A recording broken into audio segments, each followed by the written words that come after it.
Salut à toutes et à toutes, c'est le Doc News pour de la news. On est parti encore du côté de la Grèce et est-ce qu'on va se taper un risque volcanique ou sismique pour l'instant? Je sais pas, je suis ça de très très près, mais on est depuis plusieurs jours, je suis en train de suivre ce truc, mais ça explose de partout. Là, au moment où je règle cette vidéo, on vient de passer encore les 1000 tremblements de terre et plus de 300 de catégorie M4. Donc, autant vous dire, c'est assez. Rock'n'roll est juste au-dessus de ma tête, vous avez aussi là. Je vous ferai un petit zoom après de la carte des failles. On voit bien aussi l'épicentre. Pour ceux qui redécouvriraient la chaîne, n'hésitez pas à. Je vous mettrai en message épinglé tout en haut les vidéos que j'ai fait depuis ce suivi. Là, nous sommes partis sur la partie 3 de l'analyse, donc voilà. Et on est parti pour sur cette vidéo. Tabii kıyılarda bulunmama uyarısı da aslında tsunami, yani bir deprem olduktan sonra depremin yıkıcı etkilerinin yanı sıra tsunami dalgaları da oluşuyor. Bu bölgede de maalesef 6,5'u geçecek büyüklükteki depremlerin tsunami dalgalarını oluşturma ihtimali var ve bu dalgaların da depremin sarsıntısının yanı sıra yine insanlarda can kaybına neden olma ihtimali var. Peki Sayın Özmen, Hani az önce dediniz ki 6 büyüklüğünden fazla depremler tsunami'ye neden olabilir diye. Peki Türkiye kıyıları bundan etkilenir mi? abi 6,5 dedim aslında, 6,5-7'ye varacak büyüklükteki depremler tsunami'ye neden oluyor. Sorduğunuz soru da çok doğru, güzel ve yerinde oldu aslında. Yani bu Santorini adası Türkiye kıyılarına, Bodrum'a, Muğla kıyılarına yaklaşık 175-180 kilometre uzaklıkta. Zaten bu 4,8 büyüklüğündeki depremi de Muğla, Aydın, İzmir, o bölgedeki insanlar hissetti. Eğer daha büyüğü olursa ve tsunami dalgaları yaratırsa hem depremin sarsıntısı nedeniyle Muğla ilindeki yerleşim birimlerinde hasar olma ihtimali var. Hem de tsunami dalgaları nedeniyle de Türkiye kıyılarında hasar yapma ihtimali var. Peki bir Zaten de biz bunu şöyle, o 1956 yılında yine Santorini adasının hemen yakınında meydana gelen 7,3 ve 7,4 büyüklükteki depremlerinden sonra bizim Türkiye sınırlarında da tsunami dalgalarının Donc comme vous l'avez vu dans cette vidéo, il y a des très gros risques de 5,7 et j'en passe là actuellement, vous le voyez encore. Les tremblements de terre, après on va passer par ici. Et je vais zoomer un petit peu la carte pour que vous voyez un peu la zone des plaques tectoniques aussi au passage. Et que vous voyez bien aussi que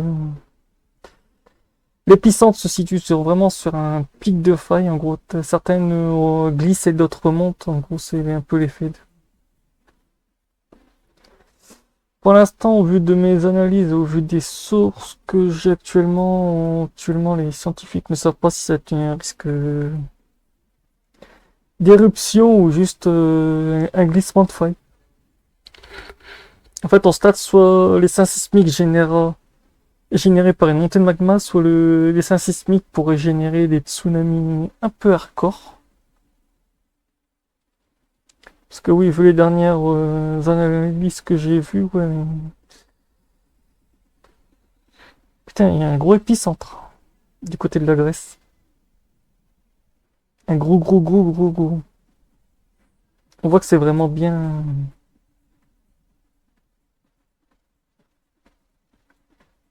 En attendant que la carte charge, hop là. Vous aurez la carte des tremblements de terre.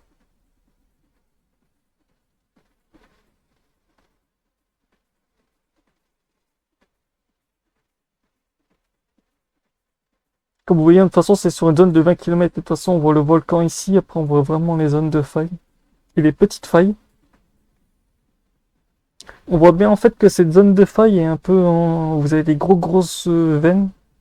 des toutes petites, et après vous avez le volcan Colombo et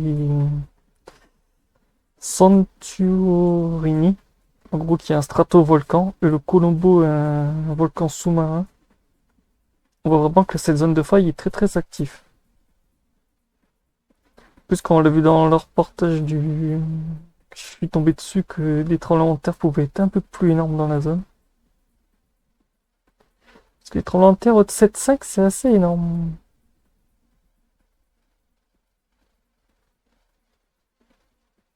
Parce que ouais, les tremblements de terre au 7,5 c'est assez badass.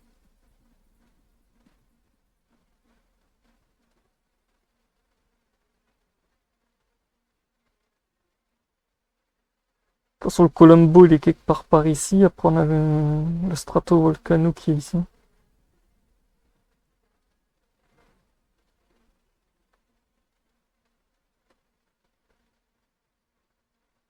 Et sur 10 jours, ouais, on voit vraiment que